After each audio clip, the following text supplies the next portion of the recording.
The following podcast is a Dear Media production.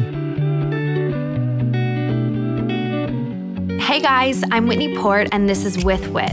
A lot of you may know me from reality TV, and the reality is a lot's happened since the hills.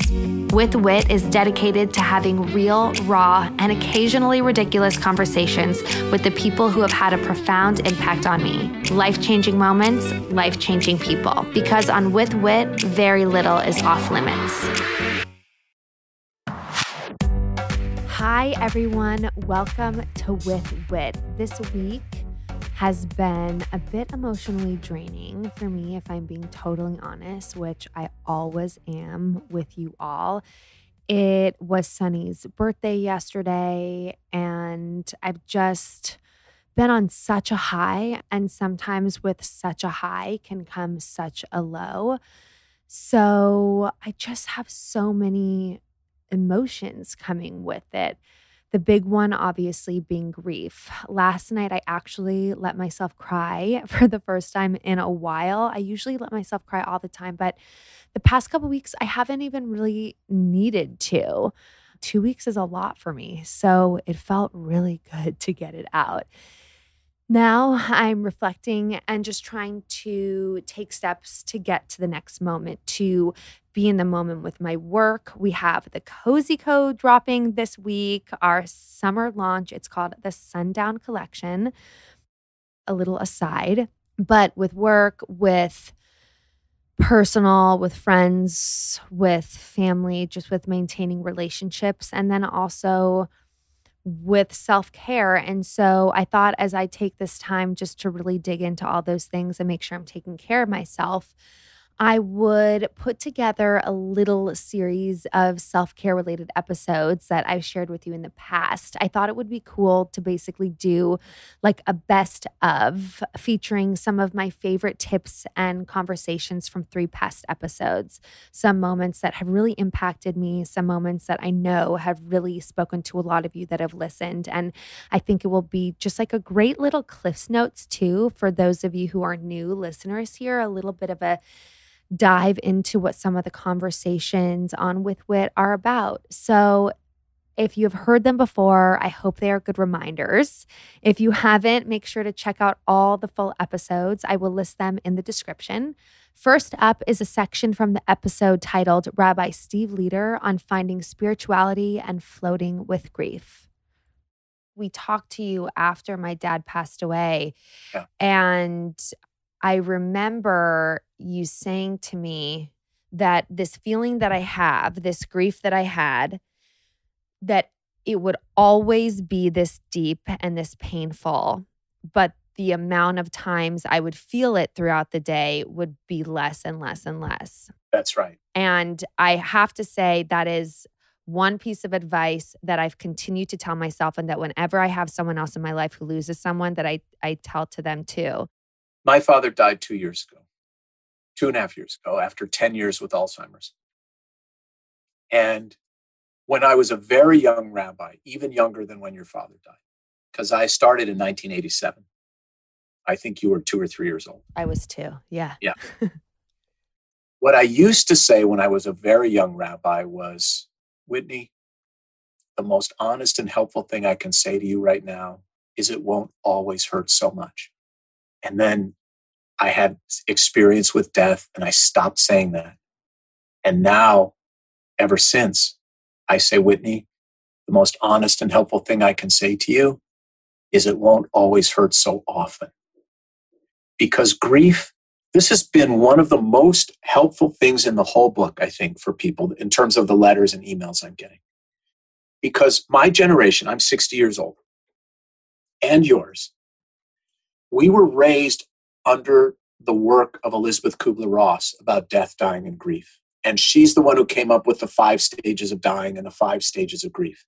And the problem with that is that putting grief in stages implies it's a linear process. Right. First you feel A, then B, then C, then D, then E, and then you're done. Which we know is not the case. It's not the case. Mm-hmm. So I much prefer, and this is what I say in the book, there's a chapter called An Ocean of Grief, because I think that waves are the proper metaphor for grief.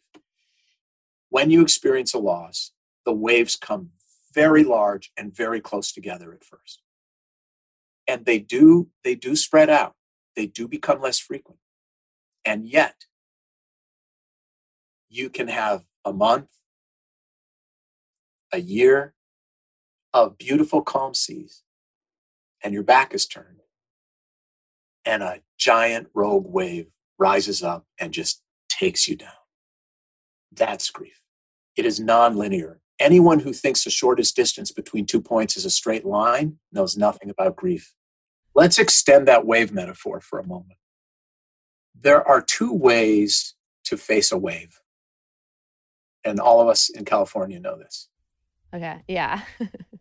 All right, so the old Steve Leader, before his father died, my default setting when seeing a wave coming, any kind of wave, a wave of anxiety, a wave of work, a wave of sadness, my default setting was, I'm going to plant my feet, stick my chest out, face forward, and take it, because I am stronger than that wave. It is not going to move me. Now, we all know what happens to people who do that sometimes. They end up thrown upside down like in a wash tub, bashed against the rocks, gasping for air, scared and alone. The better way, I have learned since my father's death, is when I see the wave coming, the better way for all of us is to lie down, let it wash over you, and just float with it. Just float with it until you can stand again. And maybe that's a minute, and maybe that's an hour, and maybe that's a day. And the other thing that helps when you're floating is to reach an arm out and see if there's somebody there to help you up. You know, the Talmud says the prisoner cannot free himself. That's such a powerful idea. You know, when we feel this weight, reach out and stand up when you can. To me, that is the better way to grieve whenever the wave comes. But what does it mean physically to float? Like, I know in my head what that metaphor means, but like, I think for me, for you, for other people who I counsel, and a lot of this advice is in the book. mm-hmm. If that means you have to pull off the freeway to cry, Yeah, pull off the freeway and cry. If that means you have to look at Timmy and say, I really miss my dad right now, say it. If it means calling, you know, one of your sisters or your brother and saying, you know what happened today? I heard the lyrics to You Are My Sunshine, and I remember Dad singing that to us when we were all in the station wagon, when we were little. I miss him so much. That's floating with it. What do you do when your version of floating is more like insular and you don't want to reach out to anybody else, and it's not helpful? Like, how do you get out of that grief where it's just self? Mm-hmm.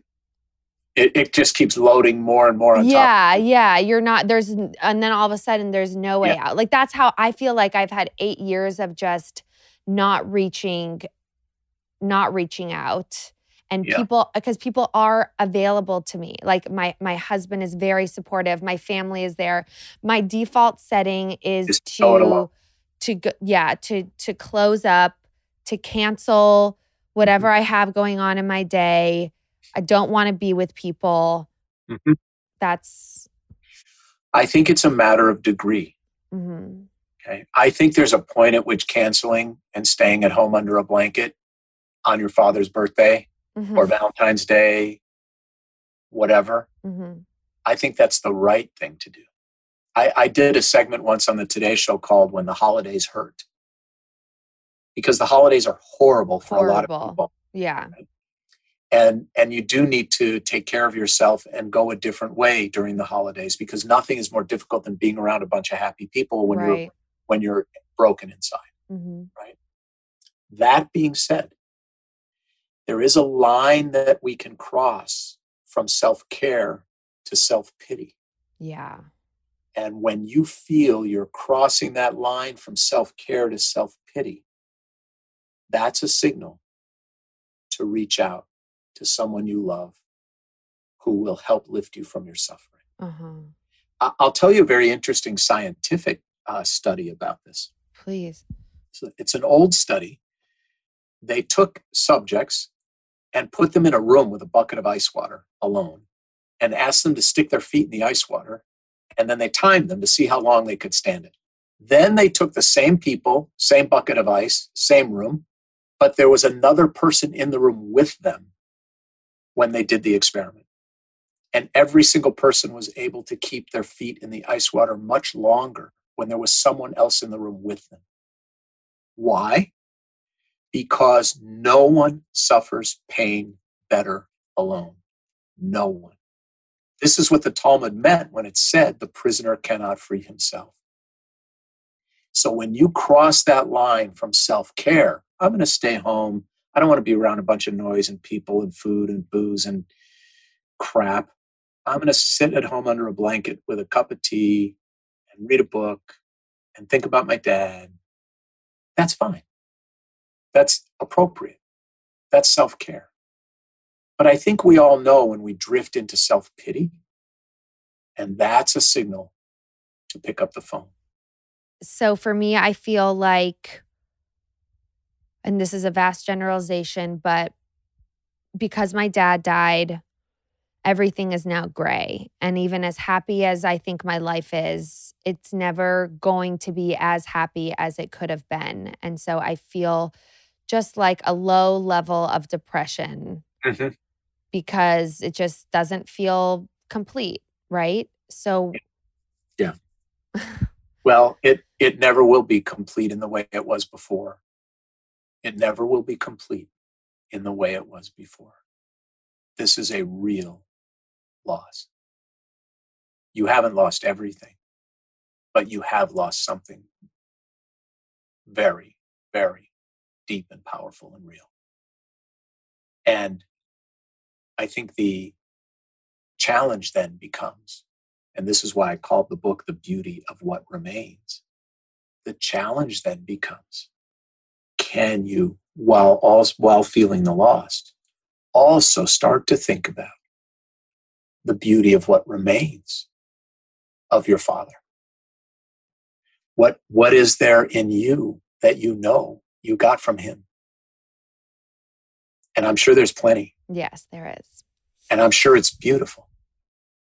Can you lean into that as a way of honoring him?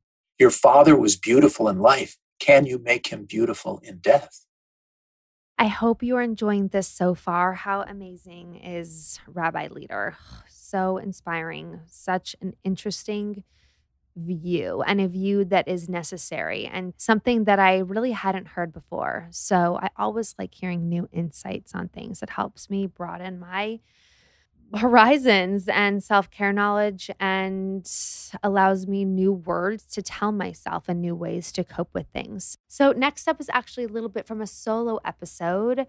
It's entitled Battling My Harshest Critic, Myself.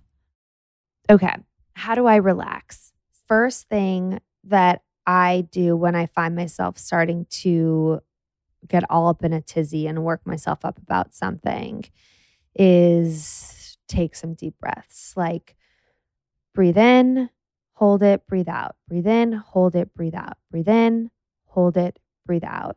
It's really hard. I tried to do this the other day. I was so upset about something. I was sitting in my car stewing about something. And I was like, I'm just going to pull over. I'm going to try to meditate right now. I feel like meditating will get me out of this like harmful, mode of thinking. So I sat down and I tried to meditate and I couldn't do it. I couldn't concentrate. I was so just like angry about this.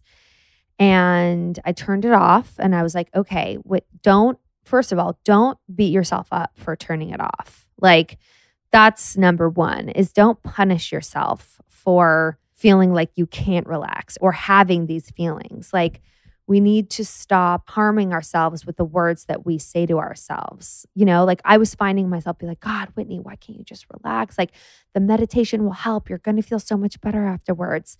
And then I was like, God, be a little bit easier on yourself. So maybe meditation isn't going to work for you in this moment, but like what is?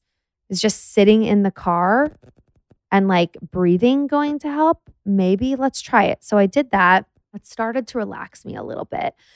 I envisioned myself like breathing in blue and breathing out red. And then try to think about, is what I'm actually telling myself actually true? Is what I'm angry about actually even happening? And there it was. I asked myself that question and I realized, no, Whitney, this isn't actually happening. You are basing this off of something that has happened in the past, but that may turn out differently this time. It goes back to how I treat myself. There isn't just one way I treat myself. Like I'm not overly forgiving, but I'm not overly hard on myself. And sometimes this is the hard part about me, is that I feel like I'm so many different things. And so it's hard to get a grasp on the one thing that I am in order to really like figure it out and work on it. And I was talking about this with a friend recently. I think she was saying this was something called like dialectic. I have to ask her again. But when you are a number of things, because we aren't all just one thing. Like she used the example, like I'm messy and I'm organized. And so it's like, how do I make sense of that? How do I talk to myself about that? How do I make peace with that? And how do I let those two things exist together without clashing and without making myself feel bad about them? So again, it's about pausing when you notice yourself talking negatively to yourself. And it's so hard because sometimes you don't even realize that you're doing it. But I think it's all about normalizing checking yourself and not allowing your brain to tell yourself lies, and checking yourself and not allowing your brain to tell yourself mean things that are just too extreme. I was talking to Emily Cassell. Emily Cassell is an amazing spiritual life coach, life and business coach that I have been working with. She actually was on my podcast and you guys should check out that episode. But we were chatting last week and I was saying I was feeling really lazy and really flaky and like a huge procrastinator. And I was starting to think about how people that I work with viewed me. If someone asked them what they thought about working with me or what I was like to work with, that they would say, yeah, she's really nice, but she's flaky. And, you can't always depend that you're going to get the things that she's promised you. And as I was saying this, I was like, oh my God, I can't believe I'm saying these things about myself. But they're also kind of true. Like, I can't deny that I do procrastinate. I do say yes to a lot of things, and then I'm spread really, really thin, and then I just half-ass stuff. So then people are maybe a little bit disappointed or aren't getting things done when they're supposed to. And I didn't know what to do. I was like, I am these things, and I don't want to be mean to myself and punish myself, but like, I also am not only these things. And I feel like I do get a lot of stuff done. And so it's all about telling yourself that it's okay to be a number of things. It's okay to procrastinate things sometimes. And it is really good, actually, even to be aware of it. It's about then, how can I reframe what I'm doing so that I'm not this person? Because it really doesn't matter what other people think of me. It matters what I think about myself. And if I do really think of myself as a procrastinator or lazy, then what can I do to make it so that I'm not doing that? And I started to really reflect on that. And I started to think, listen, maybe it's about saying no to more things. Like maybe it's really about keeping things in perspective, saying no to more things so that you're not spread too thin and you actually can give your full attention to the projects at hand. I find when you do start talking negatively about yourself or to yourself, try to shut that down. And instead of harming yourself with that negative self-talk, think about how you can change the behaviors that are making you feel that way so that you don't feel that way about yourself. And also to not expect perfection. Getting outside and doing something physical is so, so, so important. Now, I know some of us don't necessarily have the luxury of this right now with it being winter and with COVID and quarantining and whatnot. But if there is anything that you can do to get some fresh air, even if it's bundling up, going outside and jumping in the snow, or doing something just to take some deep breaths outside, it's so important. I was doing tennis for a while and I was feeling so strong and so good about myself. I'm going to start doing that again. That strength I get from being outside and breathing in that air is unparalleled. There's nothing like it. The other day, I went on a hike by myself. I had a free hour and I was like, okay, I could work or I could go hike. I'm going to go hike. I went on a walk. I took my earbuds.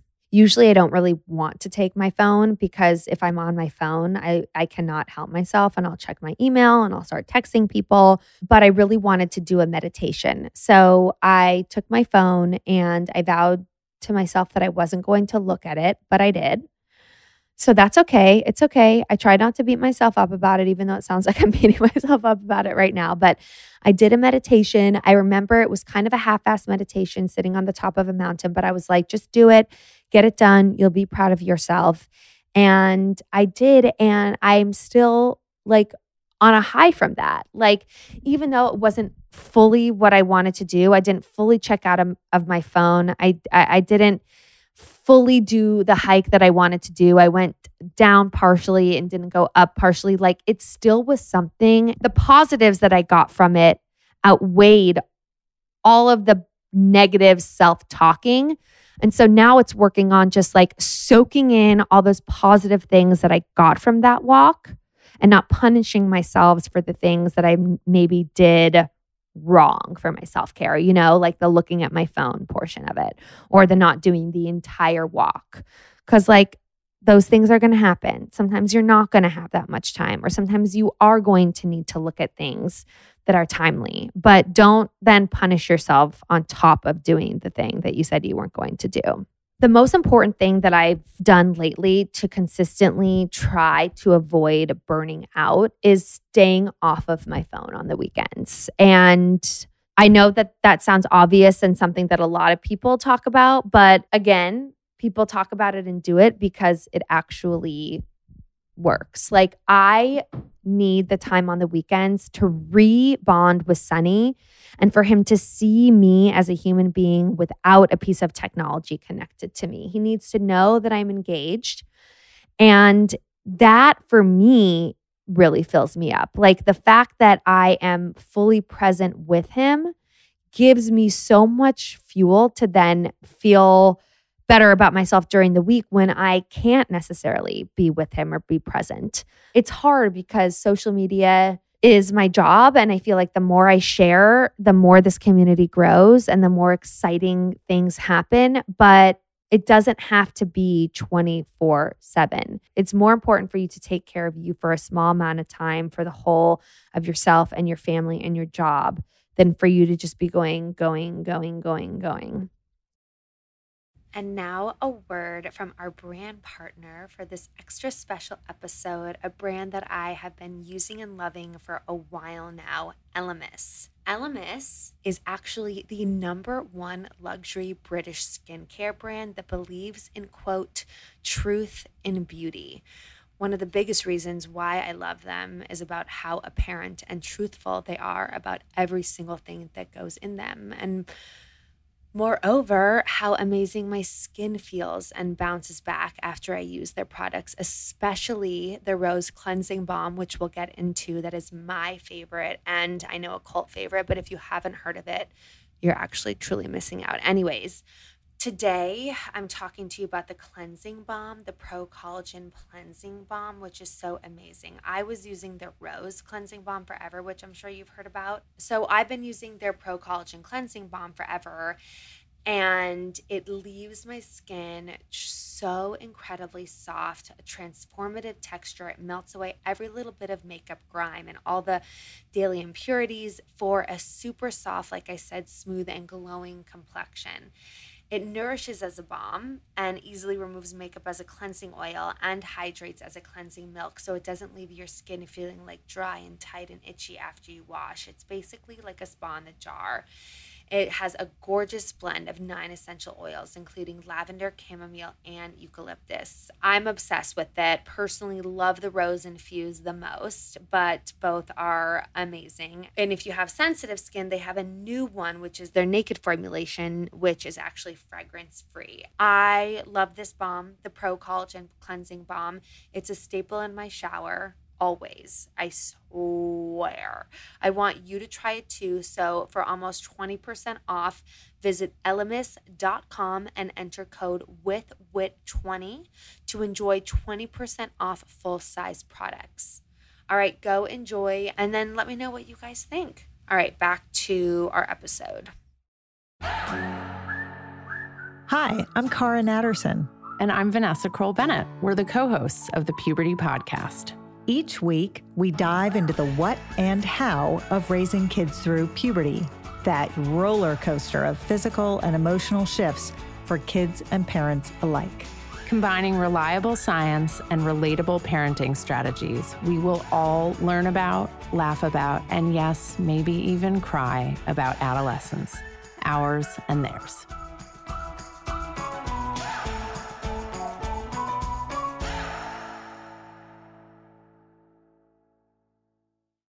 Hi. Well, really trying to put those words into action today. Really, really, really trying. I hope that was beneficial for you. Lastly, here is a snippet from one of my favorite episodes. One of the most impactful in terms of behaviors that I actually still use. How to build habits and make them stick with Dr. BJ Fogg. So what about getting ready in the morning, starting your day? How I feel like that is such an important part of your day. Yes. So what are some of the tiny habits? It's the most. Okay. Guess what? There's an entire book. I only prescribe one habit, and it's in the area you're talking about. Exactly. Exactly. So it's called the Maui habit. Okay. Maui habit. I go to Maui tomorrow. Oh, exciting. Yes. And it goes like this. After my feet touch the floor in the morning, I will say, so you're getting out of bed, I will say, it's going to be a great day. Do you say it out loud or in your head? I say it out loud, or I whisper it. If my partner's still asleep, I might just go, it's going to be a great day. But then he'll hear me say it. I'll hear him say it. And I'm awake. And even when I don't think it's going to be a great day, like I'm scared about what's ahead, I'm just like, I'm so tired. Yeah. I still say, it's going to be a great day somehow, right? And that helps. And so that is the one habit. It comes on like page 5. I say, do this, people. It's 7 words, 3 seconds. And exactly what you said earlier, it's such an important part of your day. Starts you in the right direction. Then when you interact with your kids or your spouse or you meet a challenge or an opportunity, you respond differently to all of that, more positively. So you're headed in an upward direction rather than like, damn, I don't know how I'm going to get through this day, right? Then you're headed downward. Right. I know. I find myself doing that sometimes. Like I'll be so overwhelmed by a day that I'll just want to wish the whole day away. And then I won't be present. You know, no offense to you, but I even did it today because was a really busy day for me. Yeah. And so I was like, oh, I just want to kind of get through it. And I envision myself at the end of the day. And I need to continue, like not only say it's going to be a great day in the morning, but continue that messaging throughout the day. Can I share something that really happened to me this morning? Yes. It totally relates to what you just said. Yeah. So that thing I call the Maui habit, it's going to be a great day. I named it the Maui habit in honor of my friend named Charlotte, who was born in Hawaii. Okay. So before she passed away from cancer, and even before I knew she had cancer, it was about 3 weeks before, she was hiding it from my partner and from me. She gave me a birthday card that on the front, and I brought the card. It's right there in my bag. Oh my gosh. This morning, I just decided to pull it off the fridge. It's right in my bag. And on the front of the card, it says, every day is a gift with a sailboat. And she gave that to us. And it was 3 weeks later, she took us to our doctor's appointment. So we knew what was going on. And we're like, oh my gosh. And then I went home and I looked at the card on our fridge and I was like, oh. So this was what Charlotte was telling us. She knew she would die soon. And so it was that. I'm getting chills talking about this. And if I break down, it's okay. Stop me. It's okay. Anyway, that, looking at it on our fridge and then my partner and I talking about it, it then became the Maui habit. That morphed to those 7 words of saying, it's going to be a great day. And that every day is a gift. Every day is a gift. Yeah. Let's make the most of it. And what you're doing with the Maui habit, with these 7 words, you're not forcing yourself to feel differently. You just say those 7 words, even if it's mechanical. Okay. Just say it. Right. Even if you don't truly believe it, just say it. Because that's the hard part, is that I'm thinking about my day tomorrow and I'm thinking about what I don't want to do. And I need to stop that, by the way, and maybe take a deeper look at why I don't want to do it. But yeah, it's like really thinking about, I don't know, the positives out of things as opposed to life's hard. Yeah. Life's hard. Yeah. I mean, and Instagram and other social platforms and the perception that everybody has these awesome lives is not making it any easier. No, that's for Makes it sure. harder. And even though there is a lot of conversation about that, and I've talked about that a lot on my podcast and on my social media, I'm very honest and open. I try to take the veil off and show people what really is going on behind closed doors. But it is hard because not most people are doing that. And so I feel especially my generation is constantly comparing ourselves to others. Yeah. So that was one of the things I wanted to talk to you about, was this my generation, whoever's listening here, this millennial mom who feels like they have to be everything to everyone. Yeah. What are some of the tiny habits that we can take on that will help us get through the day and not... Let me give 3 specific ones. Yes, so, please. Like I said, I've coached tons of people. I've also trained and certified people to be tiny habits coaches. And they will, some of them are millennial moms, and some of them tell me what goes on. So let me give 3 examples quickly. Okay. Number 1, maybe the stack of books that you've ordered pile up, and that's causing stress. One busy mom, found the solution by the tiny habit recipe went like this. After I buckle my seatbelt, I will push play on my audiobook player. Okay. It was that simple. And that allowed her to get through the books that were stacking up, and that reduced her stress. So that's one right there. Another one, this is a mom in South Africa. Yeah. Her name is Boo, of all things. And so she called me. She's like, I'm so excited. She was having a hard time getting her kids, she has 2 boys, to put their dirty clothes in the hamper. Okay. So she read my book, and one of the key things is help people do what they already want to do. She thought, well, what do my boys want to do? Oh, they want to throw things. So she put up a little basketball thing over the hamper, and her kids are like throwing stuff into the hamper. So it was that simple of aligning what they wanted with what she wanted. What she needed to get done. And then, this won't surprise you, gratitude. And one of the habits that has worked well for a lot of people is, after my head touches the pillow at night, I will think of one thing for which I'm grateful of the day. Now, that's a simple thing, but what it does when you know you're going to have to check in at the end of the day of something that you're grateful for, your brain or some part of you watches, you're looking for something that you can say at the end of the day. So in other words, the lens on which you're seeing the world is different. Right. You're looking for things to be grateful for rather than things to be irritated by. You're so right. There was a little span of time where I was doing that at the end of the day for like 2 weeks, but I was making a list of 20 things. That's pretty big. Yeah, but one thing Just sounds one. a little bit Because all you have to do is put your brain, your soul on notice that I'm looking for something to be grateful for. Let me share one that I do in my life, and this might be a good one for people. After I start the shower, I think of one thing about my body for which I'm grateful. So that could be, a cut healed, or the skin stretches here, or my hair actually grows. I'm always looking for something new. Now, that is a kind of tiny habit that I call a meanwhile habit, because you're waiting for the shower to warm up. You got 20 seconds to do something. Think of something about your body that you're grateful for. And what I think happens there, it's very hard to study this, is that as you start appreciating different parts of your body, then you act differently regarding your body and your health, because you're looking for things this marvelous thing that we inhabit, this physical body is really fantastic. And by finding the things that you appreciate And this is where I'm making a leap. I don't have science around this. But then you find reasons to take better care of it. Interesting. See what I'm saying? Totally. So speaking of your tiny habits or things that you do, I would love to know some of the things that you do every day. Well, I'll share some that might surprise you. I mean, there's the obvious ones with eating and exercise and so on. In the morning, rather than meditate, I've shifted from meditation to I play a tenor recorder. It's like a flute. Okay. So I sit there in the dark.